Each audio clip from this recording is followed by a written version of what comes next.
Mais il y a plus tard Jean Tsétsé, qui est un commentateur byzantin, qui va étudier le livre d'Homère et qui il sera amené à parler de Chérémon et de Diodore de Sicile.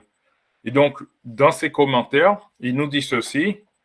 Diodore a parlé de l'écriture symbolique des Éthiopiens, mais comme un homme qui s'exprime sous la foi d'autrui, sans avoir une connaissance personnelle de la matière dont il traite. Il a donné l'interprétation de quelques hiéroglyphes, mais jamais avec l'assurance qu'il met aux choses qu'il sait bien. Chérémon, au contraire, qui était hiérogrammate, c'est-à-dire scribe, prêtre, a fait un traité complet sur cette sorte d'écriture. Donc, malheureusement, dans son commentaire, il reprend que 19 hiéroglyphes en donnant l'explication. Le reste est perdu. On arrive maintenant à une autre citation de Clément d'Alexandrie. Donc, c'est un philosophe grec, chrétien, au début du IIIe siècle. Donc, lui aussi, contrairement à Chérémon dont on a fait allusion, qui était prêtre, initié, Clément d'Alexandrie n'est pas initié. C'est des gens qui vivent en Égypte et qui voient les hiéroglyphes et qui donnent leur point de vue. Et donc, lui, voilà ce qu'il nous donne. Il va faire aussi une description comme Diodore des hiéroglyphes. Il va nous dire, ceux qui parmi les Égyptiens recevaient de l'instruction apprenaient avant tout genre de lettres appelées épistolographie, en second lieu hiératique et dont se servaient les hiérogrammates, et enfin la hiéroglyphe. Donc lui, il écrit au début du IIIe siècle, donc il faut se mettre dans le contexte. Il y a ce qu'on va appeler l'écriture copte, qui est d'origine grecque. On va additionner 7 lettres pour rendre des sons de l'égyptien. Et donc, lui, il va nous dire, l'écriture que les Égyptiens, ils apprennent, ceux qui reçoivent de l'instruction, c'est en gros l'écriture démotique, qui va appeler épistolographie. D'accord? Et ensuite, ils vont apprendre l'écriture hiératique. Et enfin, en troisième position, les hiéroglyphes, puisqu'on avance de le temps, les hiéroglyphes ont tendance à tomber en désuétude. On va l'utiliser de moins en moins. Vous voyez? Puisqu'on va privilégier des formes d'écriture, comme par exemple l'écriture démotique qui est beaucoup plus rapide et l'écriture copte. Donc, il va aussi faire la même chose. Il va faire une tentative d'explication plus ou moins véridique des hiéroglyphes. Et voilà quoi. Donc, il va nous expliquer aussi, c'est ainsi qu'ils employaient les anaglyphes quand ils voulaient transmettre les louanges des rois sous forme de mythes religieux. Puisque les hiéroglyphes, bon, comme son nom l'indique, c'est une écriture sacrée. Donc, c'est réservé pour tout ce qui est roi, la royauté et les dieux. Donc, on ne va pas prendre les hiéroglyphes pour des choses profanes. Voyez? On va y avoir maintenant un livre, c'est le slide numéro 6. C'est Aurapollon, donc on est au 5e siècle de l'ère chrétienne. Il va nous laisser un livre, disons 2 livres. Il va y avoir 2 livres. Le premier livre qui donne la description de 70 hiéroglyphes. Donc, c'est traduit en grec par un certain Philippos. Donc, ce livre, on dit que c'est vraiment le livre d'Aurapollon. Et le deuxième livre, certains vont l'appeler le pseudo-Aurapollon, il va nous donner la description de 119 hiéroglyphes. Donc, vous pouvez trouver ça en PDF sur Internet. Et on dit que le second livre, ce serait plutôt l'œuvre de Philippos que lui, il va attribuer à Aurapollon. Puisque dans la façon de parler, on voit tout de suite que c'est pas la même personne. Et donc, si vous l'étudiez, ça saute aux yeux. D'accord? Et donc, Aurapollon, lui, il va nous donner la description des hiéroglyphes avec le sens derrière. Mais des fois, les explications qu'il va donner, par exemple, quand il va parler du lièvre, il va dire que ça sert à rendre le mot ouvrir parce que le lièvre, il ferme jamais les yeux. Donc ça, c'est une explication bancale. On sait que c'est vrai, que c'est pas vrai, que le lièvre ferme les yeux, dort comme tous les animaux. Mais c'est parce que lui, il sait que le lièvre signifie ça, mais il ne sait pas pourquoi. En fin de compte, l'explication, bon, je peux vous la donner, c'est que le lièvre renvoie à tout ce qui est rapidité, le fait de courir, courir comme un lapin. Et donc, quand vous allez voir le lièvre, des fois accompagné avec le complément phonétique, le filet d'eau, donc ça va donner un squelette consonantique WN. Donc, voilà. qui va donner le mot wan, ron, qui signifie courir. Donc, quand vous apprenez les hiéroglyphes, on va vous donner ce que je vais appeler le slide suivant, le 7. On va vous donner l'alphabet sous l'égyptien.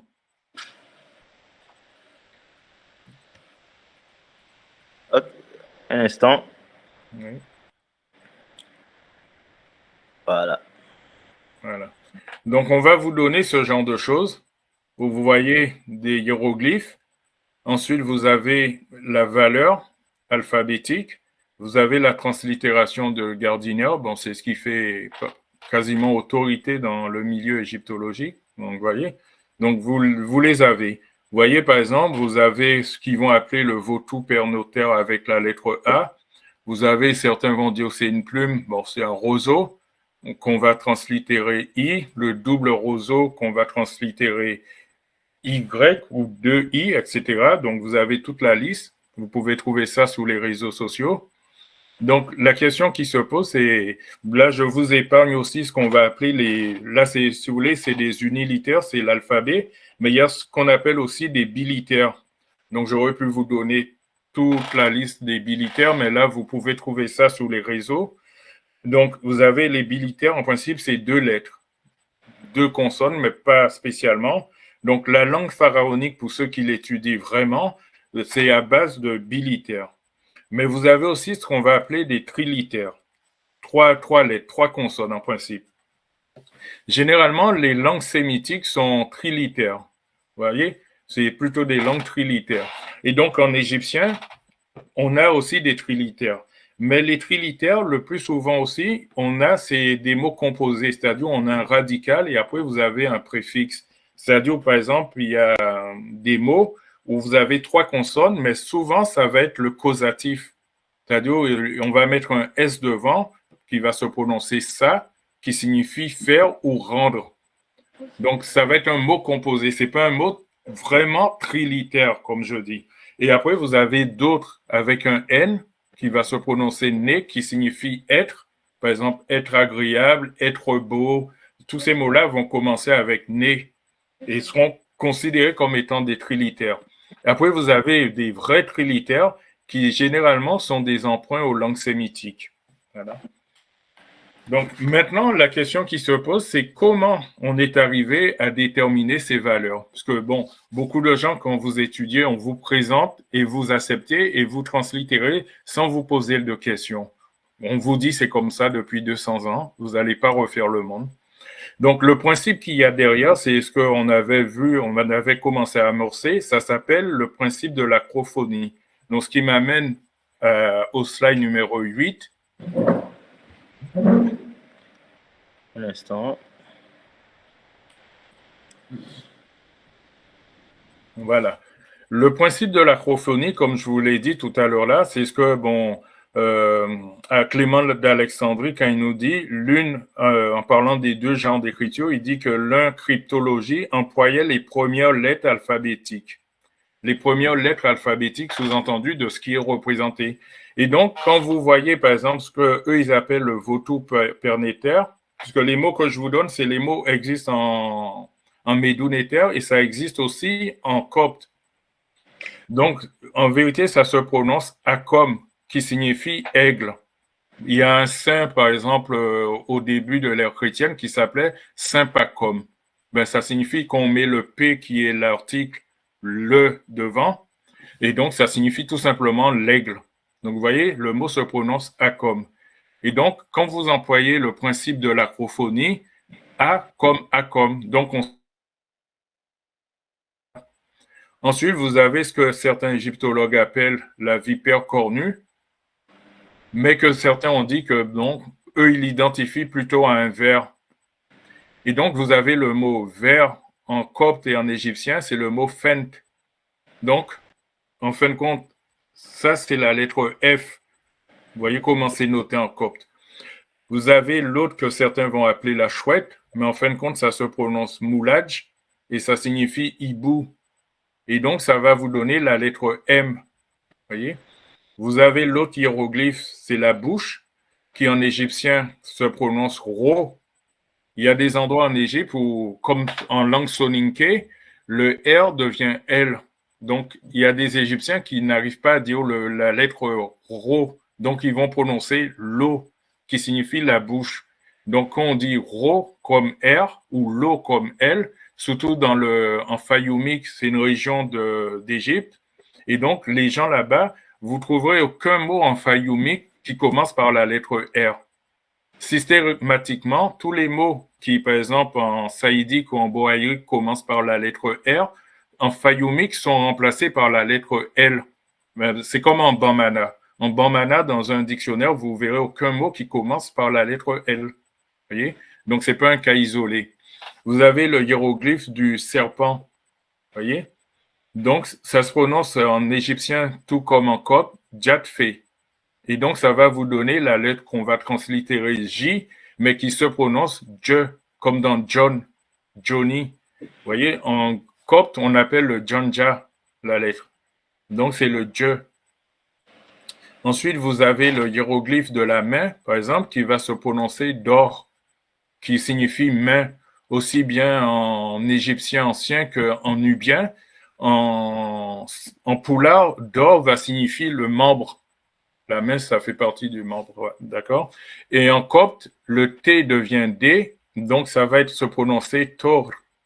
Et donc, ça signifie la main. Donc, D comme d'or, voyez? Et ça va évoluer, le T va évoluer pour donner la lettre D. Le D va évoluer plutôt pour donner la lettre T. C'est comme dans le nom Padifara qui va devenir Potifara, voyez, dans le livre de la Genèse. Après, vous avez un hiéroglyphe que vous avez vu précédemment qui était traduit par I. Et en fin de compte, c'est un roseau. Ça se prononce Arou en égyptien et en copte. Donc, logiquement, c'est la lettre A, comme dans le nom de Amon, vous voyez? Donc, on retrouve, ou même dans le nom d'Alexandre. Donc, à tous les coups qu'on fait de la recherche, plus vous avez de matériaux pour comparer, plus le résultat sera sûr, plus vous avez d'éléments de comparaison. Et donc, quand vous prenez partout où cette lettre apparaît, vous vous apercevez que c'est la lettre A. Vous allez me dire, tiens, ben là, il y a deux A. Il y a un A qui est représenté par l'aigle et un A qui est représenté par le roseau. Effectivement, en égyptien, il y avait plusieurs façons de représenter. Pourquoi? Parce que l'égyptien, quand il écrivait les médounétaires, il écrivait dans ce qu'on appelle un carré imaginaire. C'est un cadre, on appelle ça le cadre hiéroglyphique. Les Juifs l'ont pointé quand ils appellent leur écriture, Kitab Merouba, l'écriture carrée. Et donc, en fonction de l'espace que le scribe disposait, donc il se disait, si j'ai beaucoup de place, donc je peux prendre un A qui prend de la place, donc je vais prendre l'aigle. S'il lui reste très peu de place, soit dans le sens de l'horizontale, il va se dire, ben là, il me reste pas beaucoup de place à l'horizontale, comme ça, enfin, à la verticale, je vais prendre le roseau. Maintenant, si c'est à l'horizontale, il y a le hiéroglyphe de la main tendue, comme dans Ra, que vous allez voir la main tendue, ça va être la lettre A. Pas parce que la main se dit A, mais parce qu'il y a d'autres principes. C'est que la main va renvoyer à ce qu'on appelle l'acquisition, le fait d'avoir quelque chose, qui en égyptien se dit am, comme en Wolof.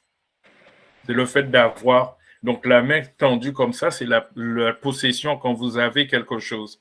Voyez? Et donc là, on voit que ça, vous pouvez le faire avec toutes les lettres de l'alphabet. Donc, je l'ai fait et c'est ce que je demande tout le temps à ceux qui inventent des méthodes. C'est le B.A.B.A. consiste à présenter un alphabet. Pourquoi? Parce que je me suis aperçu que quand j'ai eu la copie de ces gens entre les mains, les valeurs des hiéroglyphes changent d'une page à l'autre. Donc, là, il y a des changements linguistiques qu'on connaît bien. Par exemple, le D qui devient T, le R qui devient L, etc., ou le P qui devient B, mais les lettres ne changent pas n'importe comment. En linguistique, il y a des règles à respecter. On ne peut pas faire sa petite cuisine, faire du tout et du n'importe quoi. Donc, il faut poser les bases pour pouvoir travailler. Donc, il y a un autre principe. On va passer au slide numéro 9. Voilà. Certains vont l'appeler l'homophonie. Je sais que bon, j'ai eu l'occasion de travailler avec quelqu'un que je rends hommage aussi. C'est Alain Ancelin. Donc, il a été le premier, je crois, dans la communauté à mettre en évidence l'homophonie les homophones. Les Égyptiens utilisaient des paires d'homophones. Par exemple, l'œil qui va signifier l'œil, mais en même temps qui va signifier le fait de faire. Donc, il va mettre ce genre d'homophonie en évidence qui permet de bien saisir le sens des hiéroglyphes. Et donc, moi, de mon côté, j'appelle ça plutôt un squelette consonantique, parce que j'ai eu l'occasion de travailler aussi avec des linguistes, et ils m'ont dit, les homophones, l'homophonie, c'est très rare dans les langues. Par contre, ce qui est plus courant, c'est le squelette consonantique. Et donc, si on descend le squelette consonantique, les Égyptiens, ils vont utiliser des mots qui ont un squelette consonantique pour traduire d'autres mots. Par exemple, si vous prenez le vautour en égyptien, normalement, se dit Nour. Mais le vautour, comme ça représente la mère idéale qui s'occupe de ses petits, pour l'Égyptien, dans son imaginaire, c'est ça le vautour. Donc, le vautour représenté sans la lettre R qui est un complément phonétique, donc a pour squelette consonantique MT. Et donc, là, ça va servir à écrire le mot mout qui signifie mère, et ça va écrire le mot mot qui signifie la mort, le fait de mourir. Voyez, les mots ne sont pas homophones. L'un se prononce mout et l'autre se prononce mot. Voyez, donc ils ne sont pas homophones. Et ils sont écrits avec le même squelette consonantique. Le mot mot, c'est un mot qui a été emprunté aux langues sémitiques. Voyez. Ensuite, vous avez un oiseau qui est le perdreau, le francolin, perdrix, et son squelette consonantique, c'est WR. Cet oiseau existe en Afrique avec le squelette consonantique WR. Il se prononce Roro, mais certains, comme je vous ai dit, ils ont du mal à prononcer Roro, donc ils vont prononcer Rolo. Et donc, voilà, vous allez trouver ça, par exemple, en langue soninké ou en bambana.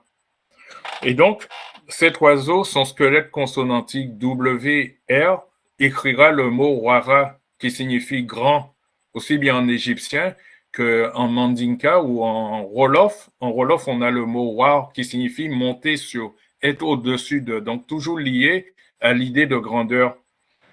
Ensuite, vous avez un couteau, le squelette consonantique MR. Donc, ça se prononce Mourou. Mourou signifie couteau ou coupé. Si bien, par exemple, en Somalie, vous le retrouvez exactement pareil. Vous l'avez aussi en bambana, vous l'avez aussi en soninké. Et donc, ce squelette consonantique servira à écrire le mot mara, qui signifie garder, gérer, le fait de commander. Donc, ceux qui sont commandants, gouverneurs, le fait de gouverner, par exemple, comme Irkouf, qui est gouverneur du Sud, donc on va employer ce mot-là, Mara, pour parler de lui. Mais pour les pyramides aussi, on va mettre devant l'article, donc ce qui sert à garder, le conservatoire, c'est le grenier, c'est la pyramide. Ça sert à conserver le corps. Et par contre, vous voyez, quand derrière ce hiéroglyphe, quand on va mettre le pied, donc à ce moment-là, c'est pour dire que ça se prononce Ab. Vous voyez? Donc maintenant, ce qu'il faut rajouter, c'est que dans la tradition africaine, on va nous expliquer que quand il y a eu la chute de l'Égypte, quand les Perses, les Assyriens, les Perses, les Grecs vont envahir l'Égypte, les Égyptiens vont s'enfuir vers le sud. Et par la suite, il y aura 6 migrations en direction de la Sénégambie. Donc, il y a Yoro Diaro qui en parle des 6 migrations en Sénégambie. Donc, je vous conseille d'étudier ça puisque ça permet de savoir exactement où se trouvent les anciens Égyptiens et les ramifications qu'ils ont laissées en chemin. Là, maintenant, on va passer au slide numéro 10. Là, maintenant, on va faire un petit peu de lecture. C'est le nom d'Isis. Vous voyez la notation. Vous avez un trône. Vous avez ce qu'on va appeler le tau. Certains vont l'appeler galette de pain. Et vous avez un œuf. Et ensuite, vous avez une femme. Et donc, il y a Diodore de Sicile qui nous dit que le nom d'Isis signifie ancienne, rappelant ainsi l'origine antique de cette déesse. Il se trouve qu'en copte, vous avez le mot Az, assi, az, qui signifie quelque chose qui est usé, qui est passé, qui a vieilli, qui est rouillé. Donc, vous voyez, quelque chose qui est ancien, quoi. Donc, on a le sens, on le retrouve en copte. Et il se trouve qu'en Wolof, on a ce mot-là, puisque le A devient O. Ils ont le mot Oz qui signifie, il y a aussi la forme rose qui signifie quelque chose qui est usé, quelque chose qui est usé. Là où on nous dit que les Égyptiens, ils ont été, pour les 6 migrations, on retrouve le nom de cette déesse. Et aussi, vous avez le trône qui va donner le radical Az. Ben, en Wolof, vous avez Oz ou Rose qui signifie un trépied, placer quelque chose sous un trépied. Ben, c'est ce qu'on fait avec le roi, on le met sous un piédestal, sous un trône. Vous voyez, on retrouve la même sémantique. Et Rose aussi, en méroïtique, c'est le nom tout simplement de la déesse Isis. C'est exactement le même mot en méroïtique qu'en Wolof. Vous voyez? On va passer au slide numéro 11. Bon, je vous ai parlé d'Osiris. Effectivement, je vais vous parler d'Osiris. Non, je vous ai parlé d'Isis plutôt. Là, je vais vous parler d'Osiris. Donc là, on a le nom d'Osiris. Vous voyez, on a le trône, on a l'œil et on a le symbole de la divinité. Donc le trône, on a vu, se prononce Az ou Waz, d'accord? L'œil se prononce Ara, donc on a ça dans les langues tchadiques, tout simplement. Et donc quand vous allez lire, ça va vous donner le mot Azara ou plus simplement Wazara, avec le déterminatif divin derrière. Et dans les litanies d'Osiris à Esna, vous avez une autre notation. Vous avez le poussin qui se prononce roi, parce que le mot roi en égyptien signifie petit enfant. En baoulé, le frère Diasso peut le confirmer. On a aussi le mot roi qui signifie enfant. Quand on dit par exemple baouli, l'enfant est mort, on peut aussi dire roi ouli. Vous voyez? Donc roi, ça renvoie à l'enfant. C'est pour ça que c'est un poussin, une caille. Ensuite, vous avez un hiéroglyphe qui va donner la lettre S, c'est le mot sanda, qui signifie tout simplement le pagne. Voilà. Et donc, ça va donner la lettre S. Donc, roi plus S, ça va faire le mot oise. Et vous avez l'œil qu'on a dit qui se prononce ara, donc ça fait oisara. Voyez, avec le déterminatif divin. Vous avez encore une autre notation. On a cette fois-ci, ça va être le principe de l'acrophonie. On a l'oiseau qui se prononce roi, l'enfant, d'accord? Donc, ça va donner la lettre W. Vous avez le pagne sanda. On retrouve ça aussi dans les langues africaines, au Cameroun, un peu partout, en Congo, en égyptien ancien. Et là, ça va donner la lettre S, principe de l'acrophonie. Vous avez le pied, c'est le mot rad ou rat. On retrouve ça aussi au Sénégal. Le fait de courir, de donner un coup de pied, tout ça, tout ce qui est activité pédestre. Donc, c'est la lettre rad qui va donner la lettre R. Donc, on a W, S, R avec des terminatifs divins. Donc, quand l'Égyptien voit ça, il sait très bien qu'on est en train de parler de Ouazzara.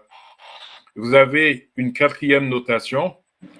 Et cette notation, ben, vous avez, cette fois-ci, on va prononcer, il y a le poussin qui renvoie à l'enfant, on va prononcer roi. Il y a le roi qui se prononce ça, d'accord? Et il y a un hiéroglyphe qui est le scarabée. Et le scarabée renvoie au soleil qui se prononce Ra. Vous voyez, même Clément d'Alexandrie dit qu'il représente le soleil sous la forme d'un scarabée. Le soleil, c'est Ra. Parce que cet insecte, après avoir pétri en masse circulaire la fiente du bœuf, la roule sur lui-même par un mouvement rétrograde. Donc, ça fait comme le soleil, ça roule. Et donc, l'Égyptien, quand il voit ça, donc si vous ne savez pas lire les médos, vous allez dire Wassar Keper. Parce qu'on vous a dit le scarabée, c'est Keper. Pas systématiquement. Voyez? Donc, il y a des cas, comme dans le cas présent, où ça se prononcera parce que c'est quelque chose par analogie qui renvoie au soleil. Et donc, on prononce chaque hiéroglyphe, ça fait Wa, Sa, Ra, avec le déterminatif. Et donc, le nom de cette divinité signifie éparpillé. Donc, vous avez ça en Wolof et en Serer. Pourquoi? Parce que cette divinité va représenter le Nil. Il faut bien comprendre une chose. Si vous ne connaissez pas, vous restez dans des choses terre à terre, vous allez imaginer qu'un frère, en l'occurrence Seth, a découpé son frère en petits morceaux et il a jeté comme ça à la rivière. Non, en fin de compte, Osiris, c'est le Nil. Et arrivé au niveau du delta, le Nil va s'éparpiller, les différentes branches que vous voyez.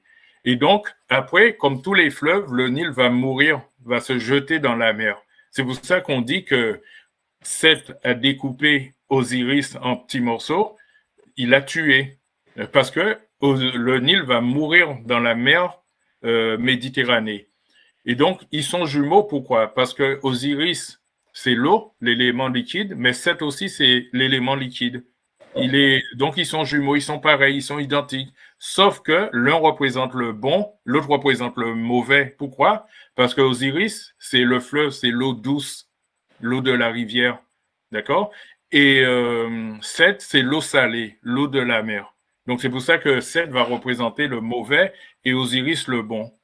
D'accord? Donc, on va passer au slide suivant. On est presque arrivé sur la fin puisque j'essaie de tenir le temps qu'on m'a demandé. Donc là, vous avez ce qu'on appelle Péret Sotis, c'est-à-dire c'est le lever de Sotis. Donc, généralement, dans la communauté, on va vous dire que cette étoile se prononce Sopel, Sopétel, des trucs comme ça, mais on verra que c'est pas vrai. Donc là, c'est la première notation claire et nette d'un lever héliaque de Sotis. Ça a disparu?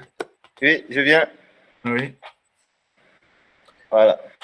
Et donc, là, vous avez la notation en partant de la gauche jusqu'au pied du bonhomme devant la pointe, là.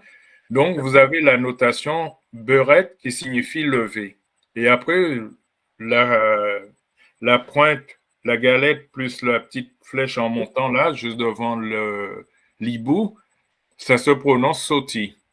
L'hibou, là, ça va envoyer au M le mot mot qui signifie dans. Ensuite, vous avez la lune qui va représenter le mois. Et vous avez 4 bâtons, donc ça veut dire c'est le 4e mois.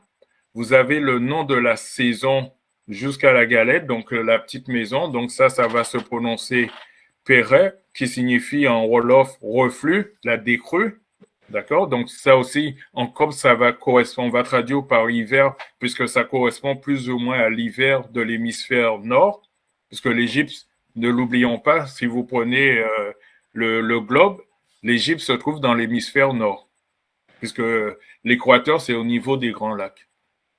Et ensuite, vous avez le soleil qui va représenter le jour. Donc, normalement, le soleil, c'est Ra, mais là, ça va se prononcer sous. Et ensuite, vous avez sous. Étymologiquement, le mot existe en Wolof, c'est so. Et sous, en Bambana, ça signifie la nuit. En Wolof, c'est se coucher. D'accord? Parce que le jour commençait au coucher du soleil. Et même maintenant, chez les Occidentaux, hein, le jour commence la nuit à minuit. Chez les Juifs et les Arabes, c'est au coucher du soleil. Bon, les gens qui font le Shabbat, ils savent que c'est le vendredi soir, coucher du soleil. Donc, le jour commence au coucher du soleil. Le U que vous voyez renversé, c'est le chiffre 10. Ensuite, vous avez 6 bâtons, donc 10 plus 6, ça fait 16. Donc, c'est le 16e jour. Et vous avez la représentation que les anciens faisaient de Sotis, voyez, dans la constellation du grand chien. Et vous voyez, Sirius, Sotis se trouve au niveau du cou du chien. C'est l'étoile la plus brillante, comme on dit. D'accord? Donc, on va passer au slide numéro 13.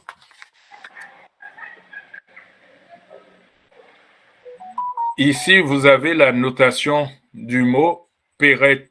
Vous voyez? Vous avez bien le déterminatif du pied pour vous dire que c'est un mouvement. Et donc, ce mot-là se prononce Béret ou Beret, qui signifie se lever brusquement, se lever rapidement. Donc, on retrouve ça en sérère. Le P devient B. Et d'ailleurs, en Sérère, vous avez les deux. Donc, le Sérère présente la forme pharaonique avec le P. Par exemple, quand vous dites Nangi Peretinu, ça signifie lève-toi rapidement. Donc, je tiens à remercier le frère Sobel John parce que c'est lui qui m'a expliqué cela par rapport à ce mot. Il y a le mot Beret qui signifie se lever brusquement en Wolof. Ça, je tiens à remercier le frère Makerou parce que c'est avec lui que j'ai appris ce mot-là. Et il y a le mot burette aussi qui signifie la même chose en pulaar. Ça aussi, c'est makéou. Donc, vous voyez, des langues parlées au Sénégal, on retrouve exactement le même mot qu'en égyptien. Et on nous a dit qu'il y a eu 6 migrations depuis l'Égypte jusqu'en Sénégambie. Donc, vous avez la preuve par 9. On va passer maintenant au slide suivant, l'avant-dernier.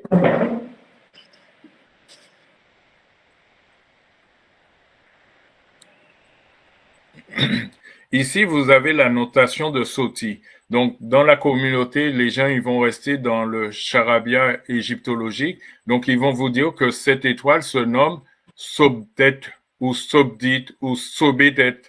Alors qu'en fin de compte, cette étoile existe. En copte, il y a le nom. Vous voyez, c'est représenté de deux façons. Avec la deuxième fois, vous voyez, vous avez le déterminatif d'une femme. Donc, c'est la déesse Isis. Et en fin de compte, ce mot-là, c'est un homophone. C'est-à-dire le squelette consonantique renvoie à un mot qui signifie pointe, flèche. Vous voyez, c'est une pointe que vous voyez ici, la pointe d'une flèche.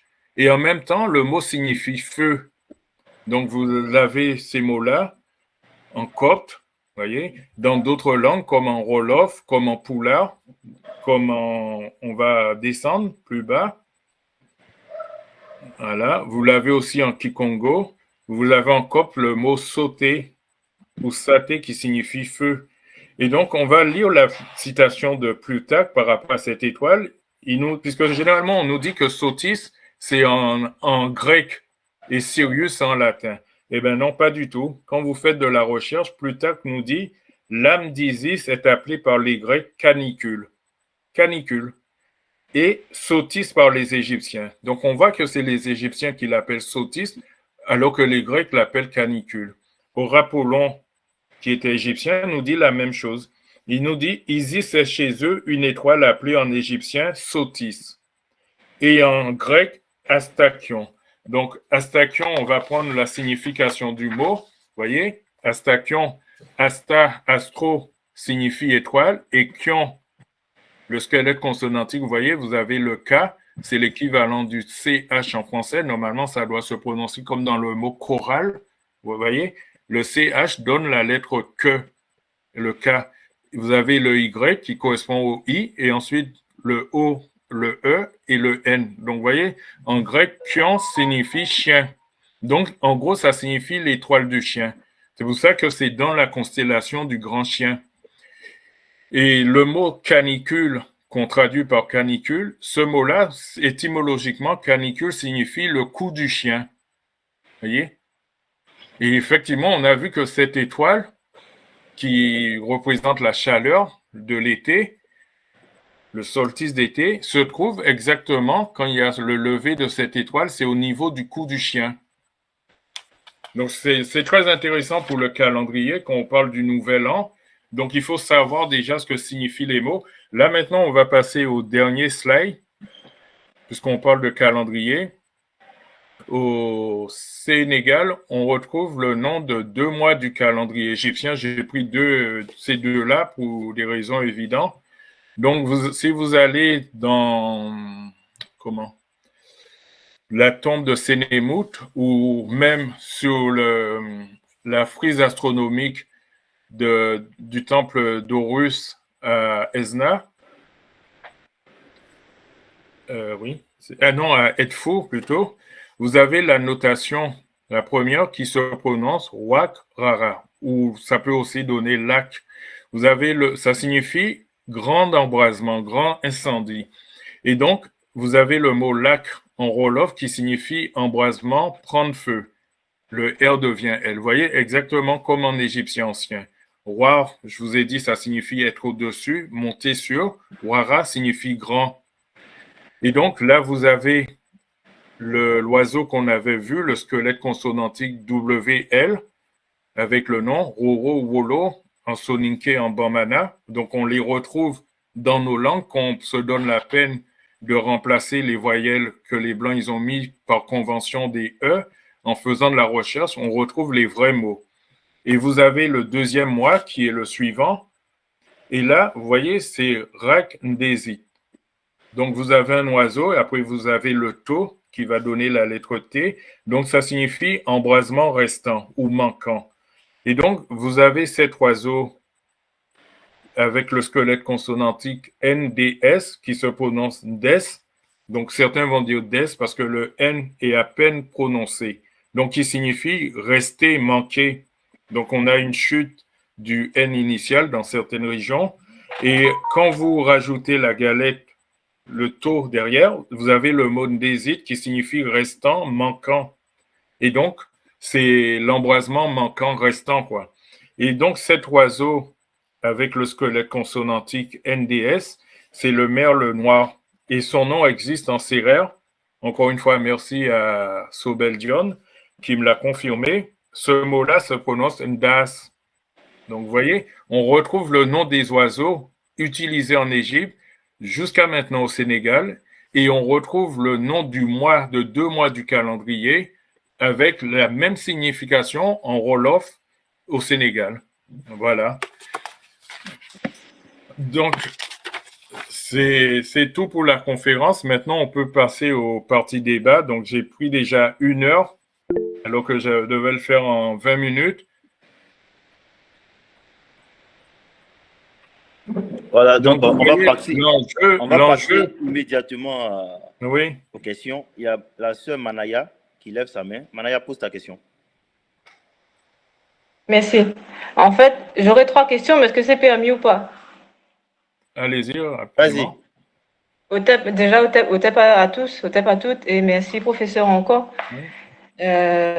On continue quand même d'apprendre parce qu'il y a toujours ce contexte de recherche qui est quand même assez important dans la mesure où la convention instaurée depuis tout ce temps aveugle aussi d'un certain côté parce qu'on a besoin de connaître aussi à partir, comme on dit, des langues africaines modernes pour pouvoir vraiment vocaliser et retrouver en fait la langue déjà, en fait, continue ce que Théophile Benga a déjà commencé aussi comme travail dessus.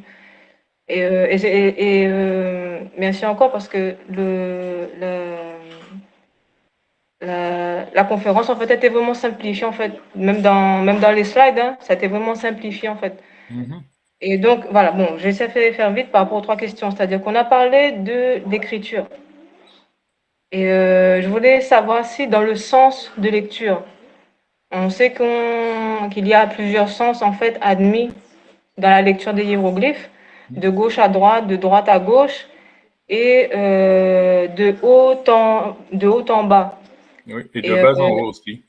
Et voilà, ben c'est là-dessus que je voulais venir justement oui, parce que quand on voit dans les piliers en fait des temples de Dendera, les temples d'Esna, le Komombo, quand ils ont édifié des piliers, on a le bas-relief qui a plutôt les plantes, tout ce qui est relatif à la terre. Et plus on monte, on a tout ce qui est à très haut, on va dire au léger, au ciel.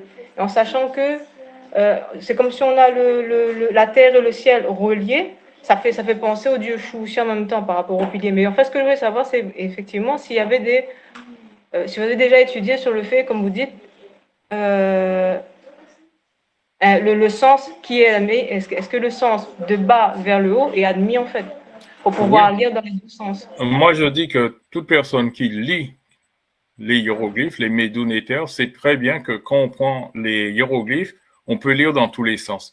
Maintenant, moi, ce que je dis comme apport, c'est qu'à l'origine, les médounétaires, on lisait exactement de la droite vers la gauche. Ça, c'était le sens. Après, les Égyptiens, ils se sont mis à écrire dans tous les sens. Et ce qui déterminait maintenant la lecture, c'était aller à la rencontre des êtres animés.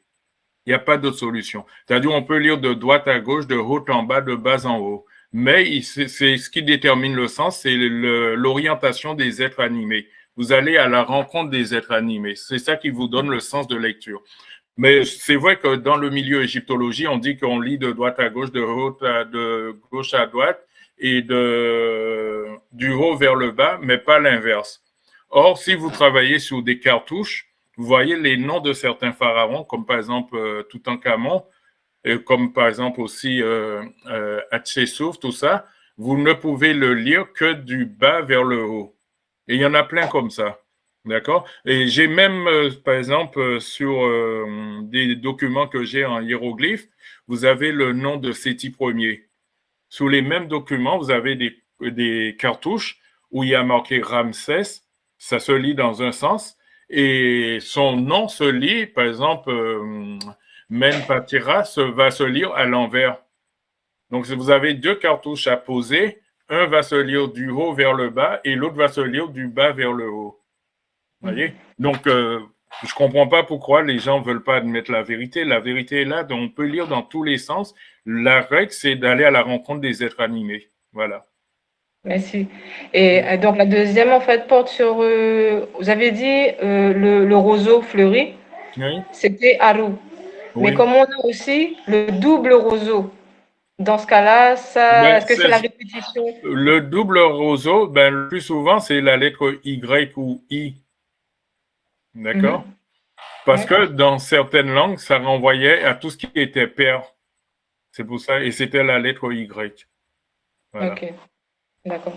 Donc, et donc, troisième question, vous parliez de les 6 migrations vers Oui, l'ouest, vers la oui, Sénégambie. c'est à l'époque il y avait des griots jusqu'à maintenant, et dans la Mhm. tradition du Sénégal, il a Ouais. été rapporté depuis la nuit des temps que la Sénégambie doit son peuplement à 6 migrations en provenance d'Égypte.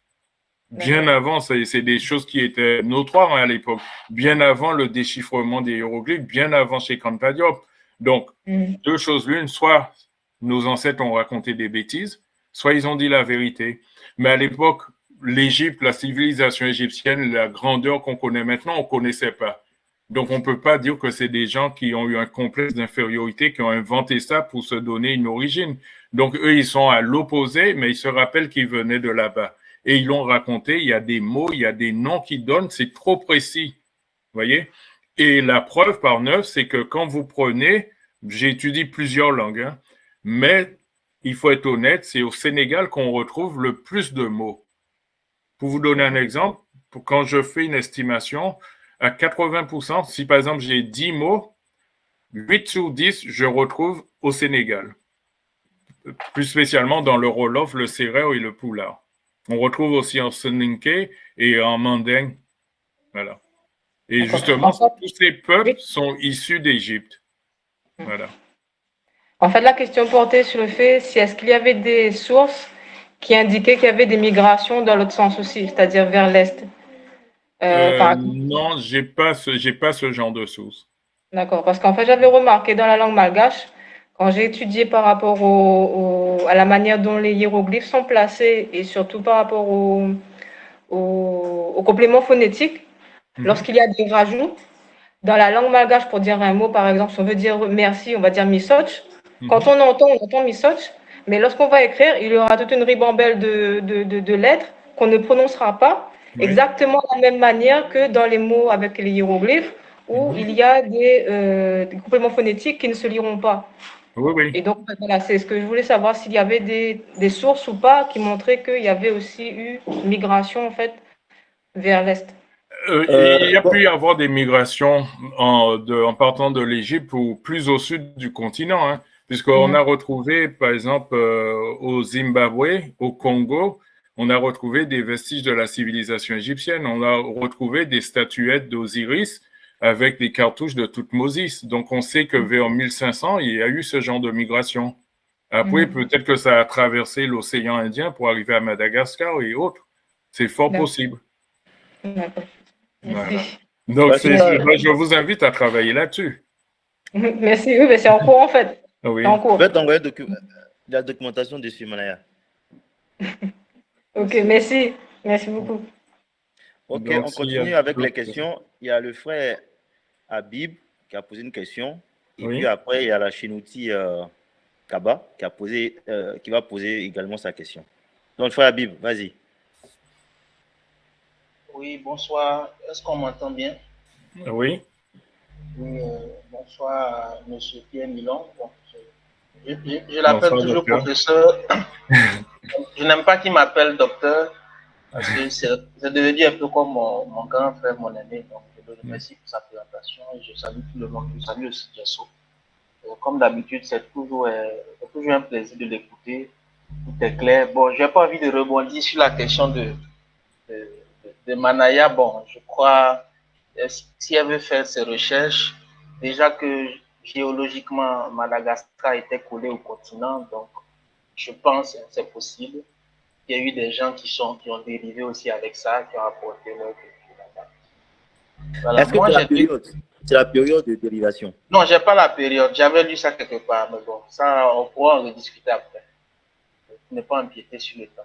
Bon, ma première question, déjà par rapport à ce que le professeur a démontré, sauf erreur de ma part, je ne l'ai pas entendu parler de l'écriture mériotique, à moins qu'il en ait parlé que j'ai pas écouté. Est-ce que aussi l'écriture mériotique, quand on l'étudie, on peut retrouver des similitudes avec les Médounétais? Je sais que ce sont les Français qui se sont un peu accaparés de ça, donc ils ne veulent même pas que quelqu'un d'autre y touche. Je ne sais pas si le professeur a des informations dessus. Et puis, oui, allez-y, avant que je pose ma deuxième question. Oui, pour l'écriture méroïtique, il y a des similitudes avec l'écriture démotique, par exemple. Et je sais, bon, comme je l'ai expliqué pour le nom de la déesse Isis, ça se retrouve en méroïtique exactement comme en Wolof ou en égyptien. Donc, ce qui est tout à fait normal, hein, puisqu'on a une dynastie, la 25e, qui venait de Napata, de Méroé, du royaume de Couche. Et donc, c'était des frères. Donc, il y a eu des emprunts, et puis les Égyptiens aussi, à l'époque perse, se sont enfuis à Méroé, dans le pays de Couche. D'accord? Et c'est vrai, là, actuellement, le grand spécialiste, c'est Claude Rilly, qui est un Français qui travaille dessus. Donc, personnellement, j'ai pas le temps pour travailler sur cette écriture, et c'est ça que je déplore, parce que je peux pas tout faire. Mais c'est vrai que si on travaillait dessus, on pourrait déchiffrer facilement cette écriture. D'accord, merci déjà pour ça. Et puis, la deuxième question, bon, ça, peut-être que le professeur n'est pas obligé de me répondre, vu qu'on est dans cette ère et ça se ressent pour ceux qui font un peu de spiritualité, de mystique, puisque tout le monde parle de retour aux sources, de travailler et tout ça, est-ce que le professeur a été approché par des mécènes, des institutions pour lui proposer quand même de mettre en place des travaux, des études pour qu'il puisse vraiment travailler sur toutes ces thématiques? Parce qu'on a l'impression qu'à part le métronome Cheikh Anta Diop, c'est comme s'il y a le désert. Comme j'aime à le dire, M. Pierre Nilon est souvent méconnu. Quand je parlais de lui, une fois, on m'a demandé, mais qui c'est? J'ai dit, mais bon, apparemment, vous ne le connaissez pas, donc allez vous documenter sur lui. Donc, je voulais savoir si vous avez ce genre de proposition. Vous n'êtes pas obligé de me répondre. Je sais que le travail se passe. Oui. Bah, comme je l'ai dit au début, il y a eu des gens de la communauté qui m'ont aidé, dont le docteur Habib Amoussa, dont la sœur Mary Amon et le frère Niakate Makan, le frère Diasso. Il y a des gens qui m'aident financièrement, qui font un geste chaque fois qu'ils peuvent. Mais sinon, j'ai pas d'institution qui finance mes recherches. Je travaille pour financer mes recherches. Et par contre, j'ai été approché par certains groupes qui voulaient récupérer mes travaux, et des groupes d'autres communautés. Vous voyez? Donc, c'est sûr que, bon, les travaux intéressent, mais je sais très bien la finalité. C'est que quand vous allez dans le déchiffrement kémite, donc vous restituez les mots, chaque chose prend sa vraie place et sa signification. Par exemple, ce que je vous ai expliqué sur le mythe d'Osiris découpé par son frère, ça, c'est des choses que vous comprenez quand vous faites le travail en amont qui consiste à trouver la vocalisation et comprendre le signifiant et le signifié. Vous voyez? Donc, on sait qu'un concept va renvoyer à autre chose. Et pour ça, il faut connaître la langue. D'accord. Sinon, dans la communauté, c'est vrai qu'il y a des gens, il y a des organismes qui pourraient vraiment financer, être des mécènes par rapport à mes travaux ou les vôtres aussi. Hein. Mais malheureusement, non. On a des sportifs, on a des gens chanteurs, des gens qui ont de l'argent, qui dépensent dans des causes qui ne nous concernent même pas, alors qu'ils pourraient financer et vraiment faire des travaux. Moi, je sais que l'argent que je reçois à tous les coups, je prouve aux gens que non, J'ai pas pris pour m'acheter des chaussures à 300 € ou des portables dernier cri. Non, j'achète des livres et je leur montre le livre. Des fois, je leur demande est-ce que je peux en parler. Il y en a qui me disent non, je préfère que ça reste entre nous.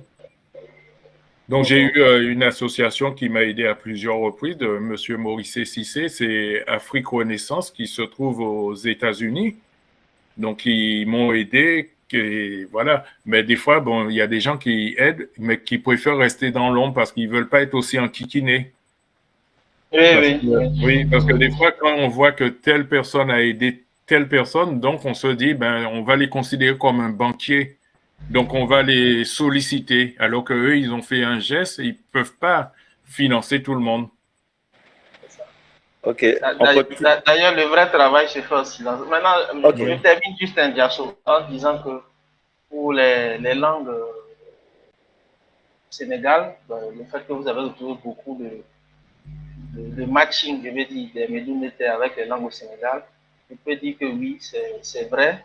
Je n'ai pas fait de recherche en tant que tel, mais en 2015, j'étais dans la région de Ziguinchor, à Casamance. Pour ceux qui ne savent pas, est habité en majorité aussi par les Diola. Et les Manjacs. Voilà, les Manjacs, les Mancagnes, les Balantes, c'est tout un melting pot là-bas. Et les Diola, c'était un jeune médecin qui m'avait confié qu'un de leurs frères avait fait des recherches dans le sens où il disait que les Diola et les Akans pourraient cheminer ensemble en quittant l'Égypte. Et que les Akans aussi disent qu'ils ont quitté l'Égypte. Voilà. Donc, je pense que oui, ça match, quoi. Mais il faudrait peut-être creuser un peu plus. Merci pour votre travail. Merci à tous. C'est moi. Ok, donc on continue avec les questions. La question de la Chinouti, et puis après, ça sera Ramessou. Chinouti Kaba, posez d'autres questions.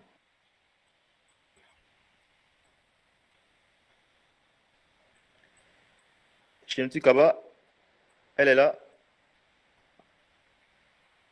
Ok, bon. Le temps qu'elle arrive, on passe à Ramessou. Ramessou, pose ta question.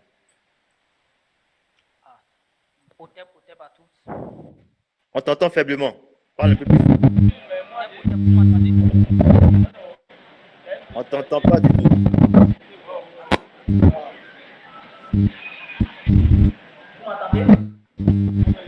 On t'entend pas, donc essaie de régler. Règle et tu reviens. Ce n'est pas bon. Donc on passe au frère Yassou. Voilà, pour moi, d'abord, avant de commencer, je vais d'abord faire. Ramezou, on t'entend pas. Règle et puis tu reviens. On va passer au frère Yassou. Règle chez toi et puis tu reviens. Ça va maintenant? Ça va? Oui, ça va mieux. Ok. Voilà, mais pas plus fort. Ok, d'accord. D'abord, présentation. Et voilà, avant de poser mes deux questions, je voulais faire une petite remarque sur l'intervention de Habib Aboussa qui avait parlé. Non, c'est pas bon, le son n'est pas bon. Le son n'est pas bon. Et là, ça va? Ça va maintenant? Il y a de locaux.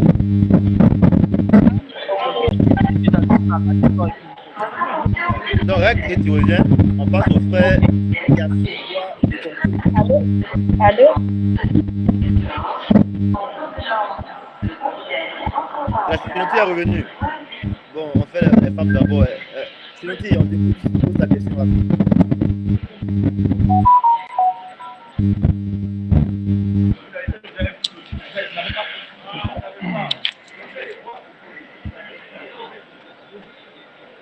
Chinouti Kaba, elle est là. Bon, on va continuer. Des fois, Kiasungwa, pose ta question. Moi, ça sera le doyen du plat.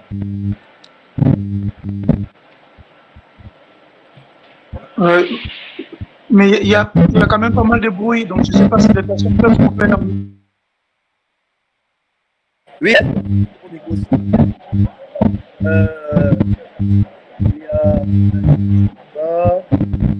y a des petits TV également.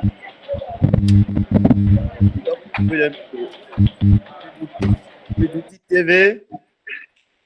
Voilà. Voilà. Alors, Ok. déjà, tout d'abord, merci beaucoup, professeur Pierre Nilon, pour cette présentation très intéressante. On voit que vous avez travaillé longuement sur le sujet. Moi, j'ai deux questions. La première question, c'est concernant le moment où vous avez parlé du fait que pour certains mots, on met les N en avant. En fait, moi, j'avais pensé au terme Nectanebo, le nom du pharaon, Nectanebo. Est-ce que, du coup, ça peut rentrer dans le cadre de ce que vous expliquez par rapport au fait de mettre NE devant les mots? Ça, c'est la première question.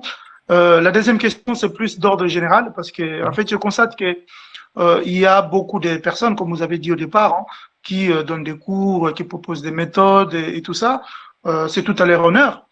Mais il y a une recommandation de Cheikh Anta Diop que je trouve qu'encore aujourd'hui, nous sommes à la traîne par rapport à cette recommandation. 1974, ça fait plus de 40 ans. Donc, ça fait 50 ans. Ça fait 50 ans, tout à fait.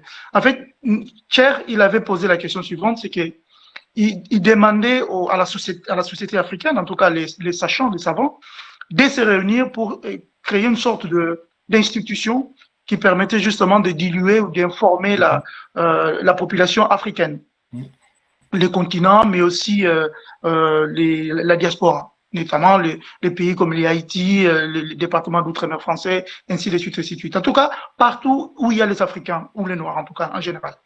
Et je constate en fait qu'aujourd'hui, bien sûr, on a plusieurs institutions qui existent à gauche, à droite, mais c'est comme si la communication ou en tout cas le partage, elle est encore, ça laisse à désirer. Et la question justement, c'est de dire, qu'est-ce qui nous manque aujourd'hui justement pour qu'on aille vers ça? Parce que je me rappelle, si ma mémoire est bonne, dans les années 2000, il y a eu une association qui était ici à Paris, qui a été d'ailleurs combattue. Vous avez vous-même fait partie, il me semble, dans les années 2000. Et cette unité-là, on l'a perdue. Donc, si on revient un peu dans les titres du chair Unité de l'Afrique noire, qu'est-ce qu'il nous faudrait justement pour revenir à un et commencer à formaliser, parce que tout ça c'est bien, mais il faut les formaliser dans un cadre. Et c'était ça la bataille de Cheikh Anta Diop, c'est de formaliser les choses, parce que c'est ce que vous faites, c'est bien, mais vous êtes dans votre coin, il y a une autre personne qui est dans son coin, et on n'arrive pas justement à harmoniser toute cette connaissance, à harmoniser toutes ces méthodes pour faire justement un. Et c'est ça qui fait qu'aujourd'hui, on a encore du mal à percer vraiment dans le sens où, parce que quand on regarde dans les grands comités internationaux, on est pratiquement absent.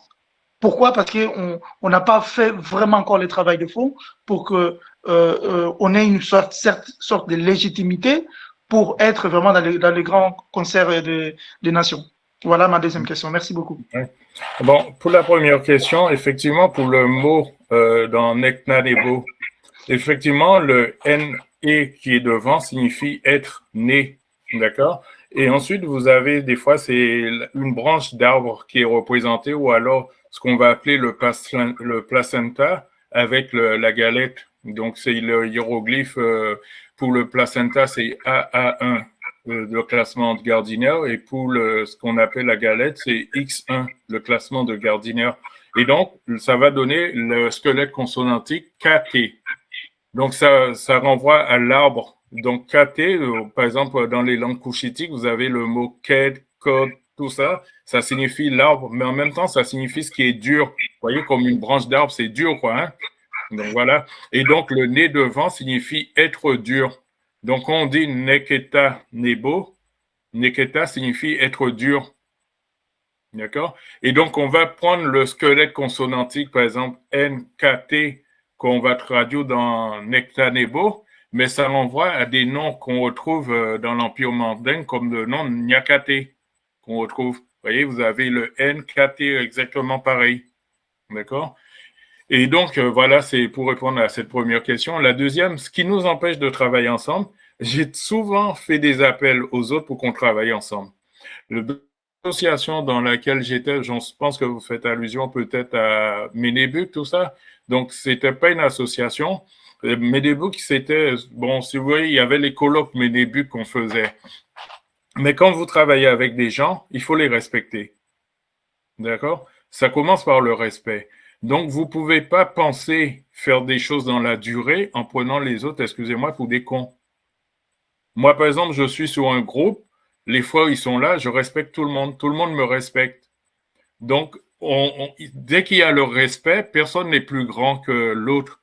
Et d'ailleurs, par exemple, je dis souvent, le roi d'Égypte, le mot que les gens vont traduire par M, qu'on va traduire par majesté, ils vont mettre un H avec un petit trait et un M. Enfin, c'est un KM. C'est le mot komo, kome, qui signifie serviteur. Donc, le roi lui-même, c'était le serviteur. Il était là pour servir le peuple et non se servir du peuple. Et dans la communauté, il y a des gens qui vont prêcher quelque chose, mais qui vont faire l'inverse. Donc, ils vont vous prendre pour un pigeon qu'il faut déplumer. Et moi, ça marche pas avec moi. Donc, quand c'est comme ça, je suis obligé de me retirer ou je suis obligé d'aller en justice pour me faire respecter quand ça marche pas. Donc, c'est pour ça que cette association, cette édition a coulé. Donc, ça, c'était en 2004-2006. Donc, en manquant de respect aux gens qui vous font gagner de l'argent, à la fin, vous perdez tout. Et donc, c'est vrai que le colloque a chuté à cause de ça. Et donc, maintenant, on peut travailler ensemble si les gens se respectent. D'accord? Et donc, il faut poser les bases. Ça veut dire que l'égyptologie, c'est une science.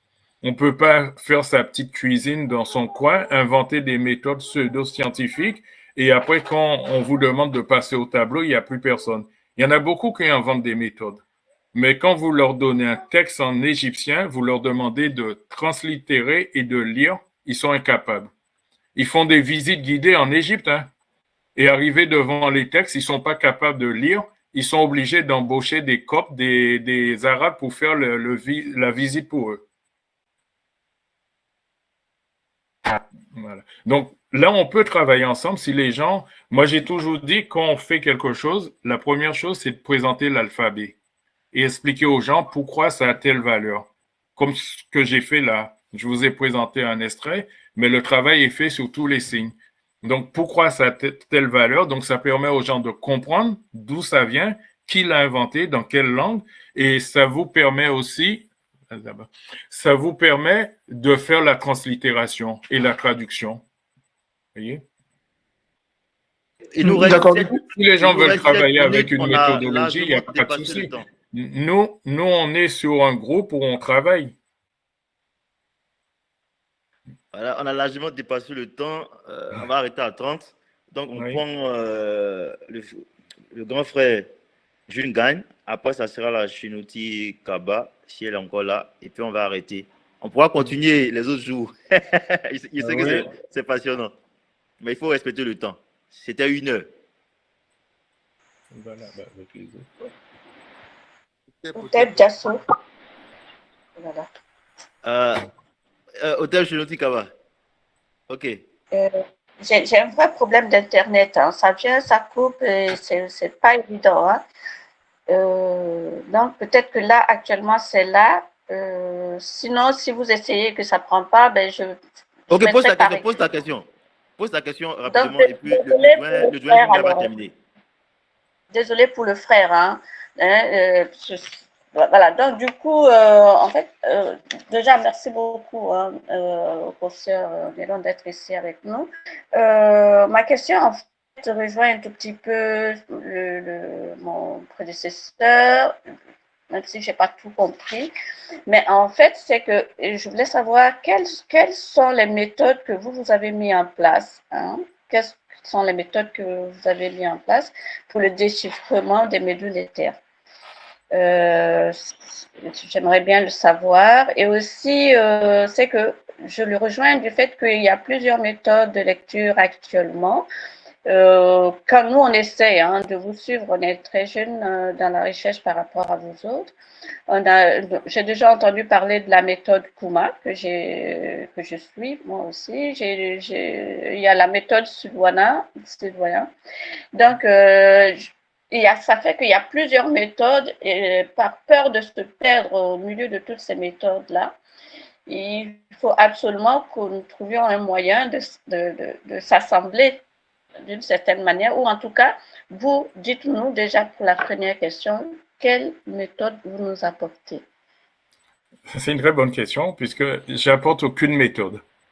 Pourquoi? Ce que je vous explique, les hiéroglyphes ont été déchiffrés il y a plus de 200 ans. Donc, quand quelqu'un vient en disant « j'ai inventé une méthode », c'est une fumisterie. On ne peut pas inventer une méthode. Ça existe, ça a été déchiffré. Là, maintenant, le travail que nous, on fait, c'est pas d'apporter une méthode. Il n'y a pas de méthode nylon ou de méthode ceci, cela. Non. C'est que quand les Européens, ils ont déchiffré, ils ignoraient les voyelles qui allaient avec ces squelettes consonantiques. Donc, par convention, ils ont mis des « e ». Et donc, nous, le travail maintenant consiste à retrouver les bonnes voyelles de façon à vocaliser comme ça se vocalise chez nous. C'est tout. Mais voilà quoi. Et défoncer des portes ouvertes, non, c'est pas notre but.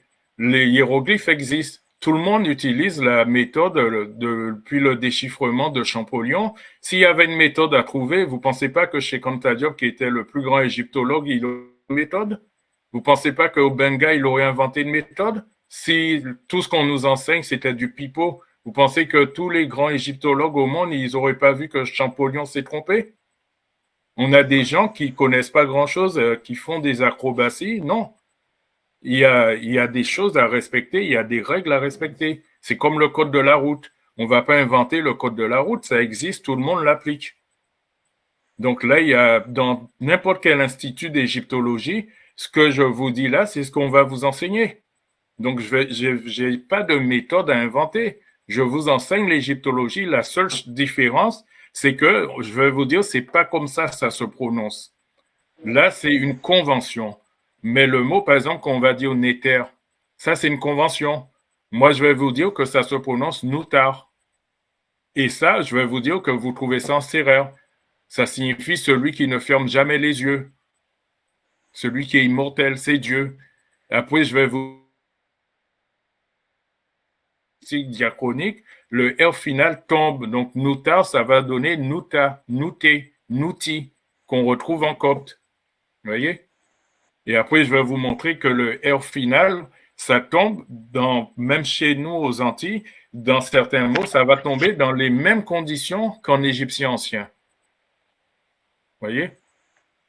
Donc, c'est tout ce que je fais, moi. J'ai pas de méthode. Il n'y a pas de méthode nylon. Le jour que je dirais voilà la méthode nylon, c'est que je suis un escroc. Ok. Voilà. Mais alors, si je peux encore poser une dernière question. Dans ce cas, pour les mots perdus, parce qu'il y a des mots qui se perdent dans les langues au fur et à mesure. Oui, bien sûr. Et, je sais même en Bambara, puisque je suis de l'ethnie Bambara, il y a des mots qui se perdent qu'on ne prononce plus. À ce moment-là, comment on pourrait éventuellement retrouver ces mots-là en égyptien ancien? Vous voulez dire des mots en Bambara qui se sont perdus?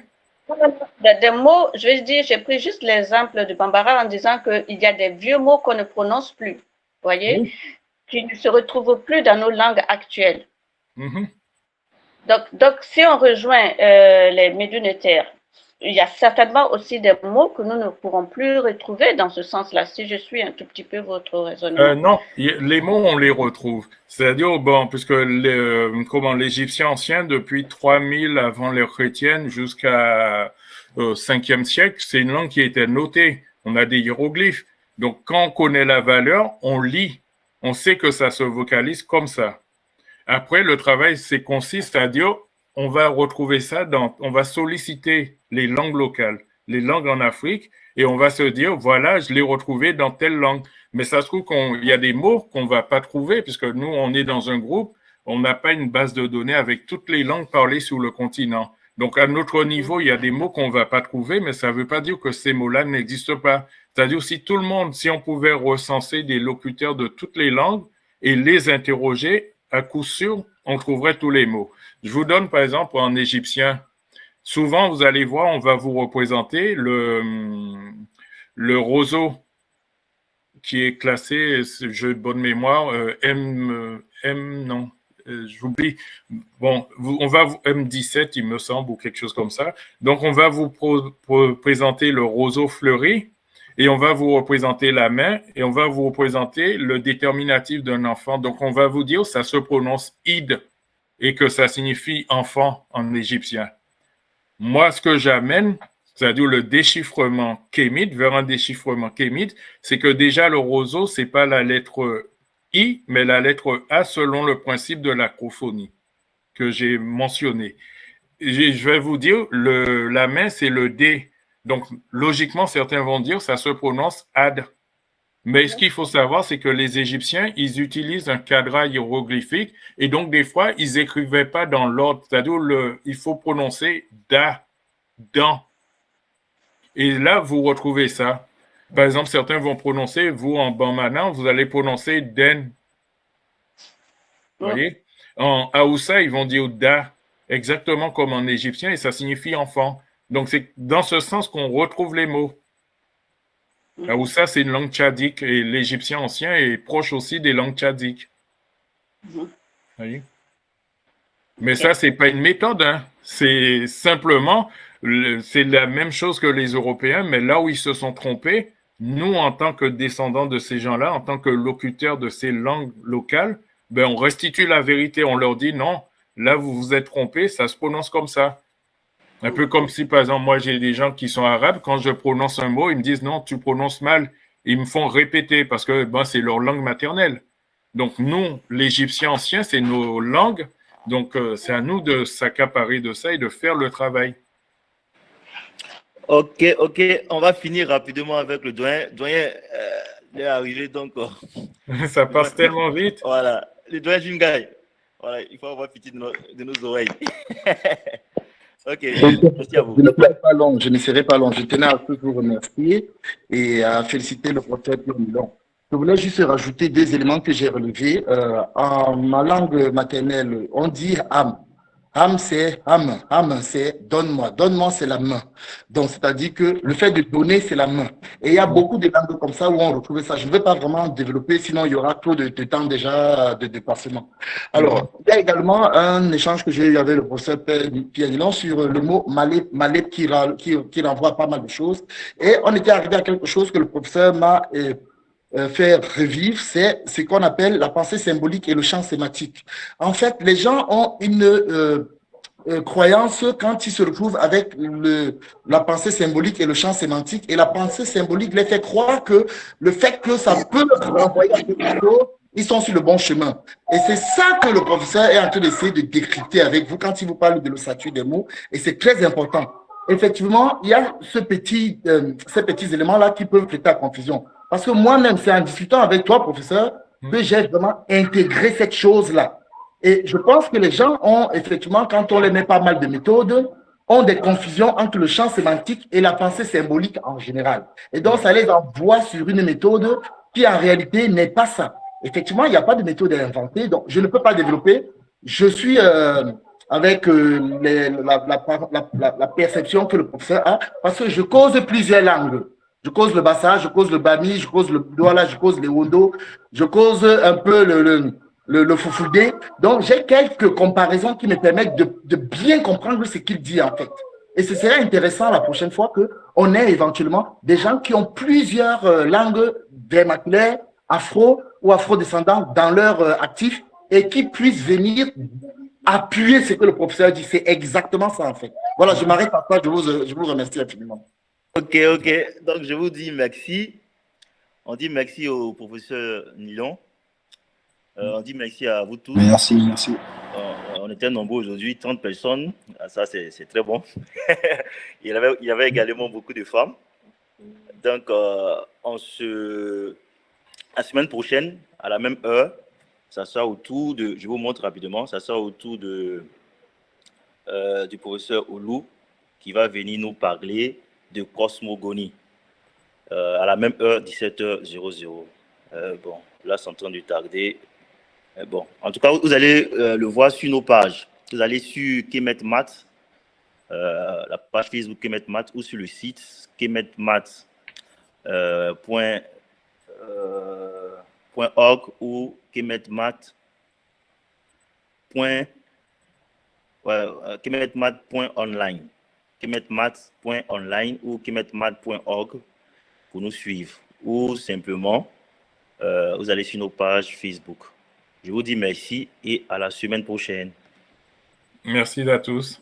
Merci beaucoup. Merci.